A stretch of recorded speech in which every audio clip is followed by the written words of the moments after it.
Hello, sorry, I had it facing the wrong way. It's Valentine's Day, Friday, the 14th of February. And today, self-care is about honouring your spiritual self. So,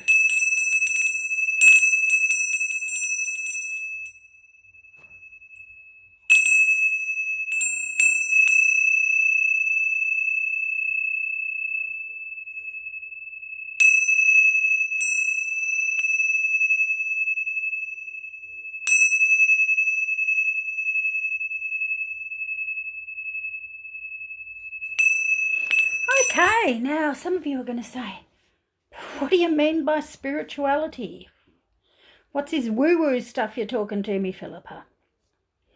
Well, spirituality means lots of different things to everybody. For some people, it's as simple as their belief, their religion, their faith. For others, it's connecting with nature. There's no right answer. Spirituality is deep and it's personal and it's as unique as every one of us are.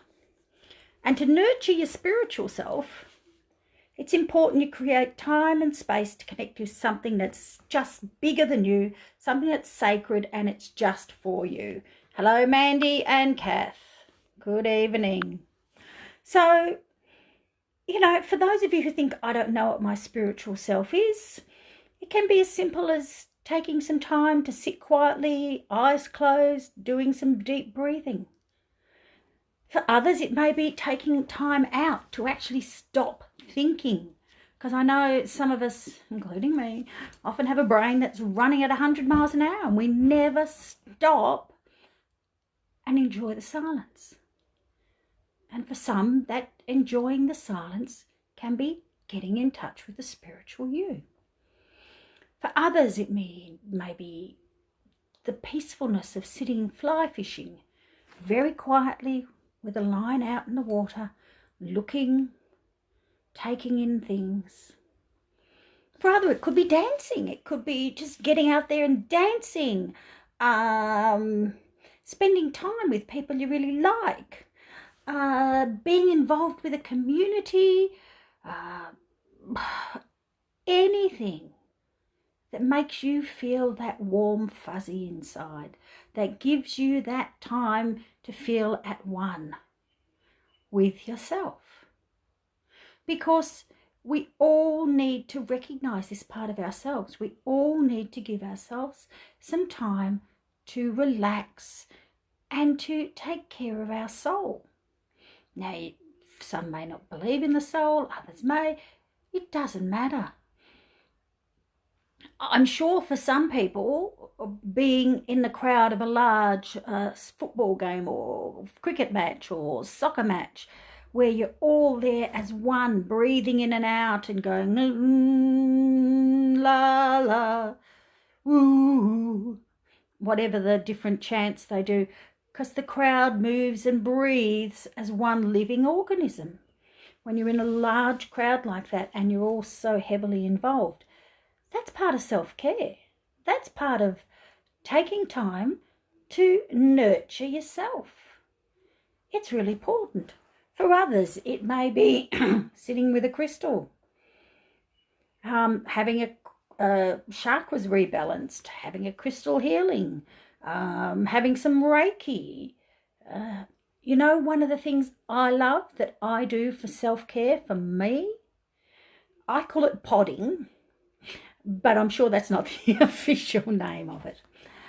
Have you ever been to the places where you get these big pods and you lift the lid up and you hop inside and you've got about, 6 or 8 inches of heavily magnesium salted water. In fact, there is more salt in these baths than in the Dead Sea. The one I go to here in Ringwood, Urban Float, the water's no more than 8 inches deep and I float in it. That's how much magnesium salts are in it. Now you can have music on, lights on, but I like to have music off, lights off, and just me floating in a magnesium bath for 45 to an hour. Total silence, total blackness, and you just close your eyes and just breathe. And then nothing disturbs you for an hour. You're in this beautiful, warm, floating bath and you float around in circles. And you don't get claustrophobic. It's really amazing. That is one of the most amazing experiences for me. Now, having had my parents pass away, this afternoon I spent time with my sisters. G'day, Bill. Spent time with my sisters. And for those of you who don't know, my parents passed away 2 weeks apart at the end of 2018. And today was really quite a spiritual experience. The three of us had lunch together. Then we came back and quietly went through old papers, photos. We found some amazing things. We found my father's first ever license that he got in November of 1961. I was the first child brought home in their own car. Wow. We found the receipt for my parents' first ever shopping they did just after they got married, their first ever grocery shop. We found photos. We found all sorts of amazing things. And this afternoon, the three of us were really close to each other and really close to our parents and remembering our DNA and where we came from. That is a form of self-care to honour yourself, because we need to honour our spiritual self, that part of us that is just so much about us and no one else. Now, as I said, for some, it could be watching a football match or playing a football match or reading a book. I can get so engrossed in books. I'm reading Jeffrey Eugenides' first book this time, but I will talk to you about it because it's brilliant, The Virgin Suicides. And for me, reading an amazing piece of work can be quite an amazing self-care spiritual experience, as I'm just so absorbed in the book, I don't realise how long I've been sitting there. I've read books for hours and hours on end and then suddenly gone, oh my God, is that the time? And that's what my sisters and I found this afternoon. We looked down and went, oh my goodness, it's 6:30. How long have we been doing this? We got so absorbed in this. Hello, Gwyneth. So it's really amazing and really beautiful, and we really must take time in our busy days to consider, what is our spiritual selves? Is it being at one with nature? Is it our connection to where we live? Is it our connection to our family? Is it our connection to a place? I know I'm not someone for beaches, but when you put me around trees and mountains, I always feel better. Yet I know other people, when they're by a sea and they've got their feet in sand, that makes them feel calm. So whatever it is, there is no right, there is no wrong. But I would love you to take some time over the weekend to give 15 minutes, half an hour, 20 minutes, an hour, whatever, to honour your spiritual self with some self-care, some time for you to be at one with you in whatever way. I would, in whatever way is right for you. And you'll know, because there's just this calm that comes over you when you're doing whatever it is. As I said, meditate, watch a film, read a book, go and do a magnesium bath. I swear by them, they're brilliant. And that sensory deprivation, when you're just floating around with nothing, no sound, complete darkness, is just amazing. You cannot imagine how wonderful that is. So doing these things is really important.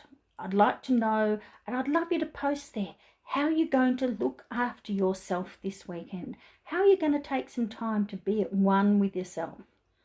Because it's really important we all do it. As I said, I've spent the day really nice having time. Hi, Jennifer and Stephen. It's really nice to have that time with my sisters and time for us to remember our parents and reminisce and talk about when we were children. It's a really good thing to do. So maybe it's spending some time with family members. Whatever you do, I want you to let me know, because this is how you move forward to be the best version of you that you can be. By actually taking time and putting time in your day for you. So next week I'm going to wrap up this self-care stuff with some little exercises that will help people. I'm going to give you some ideas, and I may even put a little handout on it so people can go away and do that work. But remember, if you want to get in touch with me about the work I do, NLP, hypnotherapy, coaching, crystal work, whatever, give me a PM or go to my webpage, ylifecoaching.com.au. In the meantime, everybody, hope you're having a lovely day and someone's remembered you and how wonderful you all are. And to everyone watching me tonight, happy Valentine's, because you're all special people in your own special way. Bye, people. See you on Monday.